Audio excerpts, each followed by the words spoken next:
Ready start.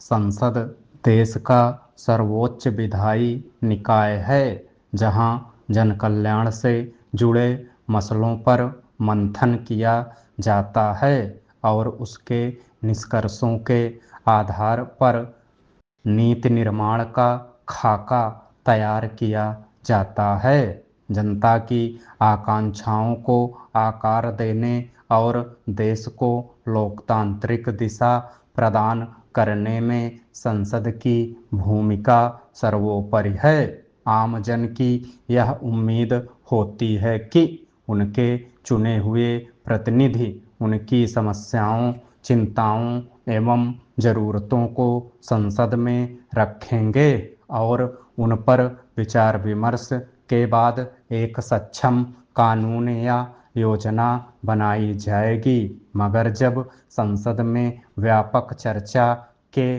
बिना ही किसी विधेयक को पारित कर कानून की शक्ल दे दी जाए तो उसकी समग्र व्यवहारिकता और सार्थकता पर सवाल उठना स्वाभाविक है। संसद के मानसून सत्र में अब तक ऐसी ही स्थिति देखने को मिली है। हाल ही में विद्यार्थियों के आंदोलन से निकले लोक परीक्षा अनुचित साधन निवारण संशोधन विधेयक 2026 को व्यापक चर्चा और सुझावों के बिना ही पारित कर दिया गया और सोमवार को दो अन्य विधेयकों को भी इसी तरह से मंजूरी दे दी गई।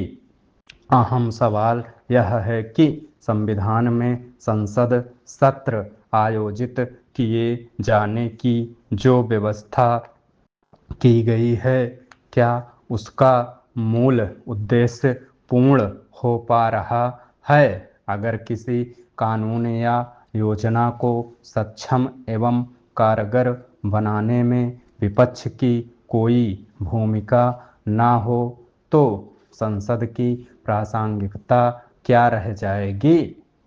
इसमें दो राय नहीं कि सदन को सुचारू रूप से चलाने की जिम्मेदारी सत्ता पक्ष और विपक्ष दोनों की है। मगर जब विपक्ष कोई सवाल या समस्या उठाता है तो उसका निराकरण करना सत्ता पक्ष का दायित्व होता है। लोकतांत्रिक व्यवस्था में सत्ता पक्ष अपनी जवाबदेही से पल्ला नहीं झाड़ सकता।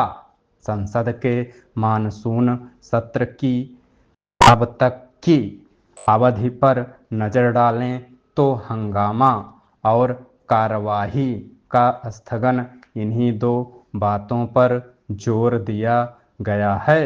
ऐसा लगता है कि स्थगन कार्यवाही का पर्याय बन गया है। विपक्ष नीट प्रश्न पत्र लीक के विरोध में प्रदर्शन कर रहे विद्यार्थियों पर पुलिस कार्रवाई तथा राम मंदिर चढ़ावा चोरी के मुद्दों को लगातार संसद में उठा रहा है और हंगामे के कारण दोनों सदनों की कार्यवाही बार बार स्थगित हो जाती है।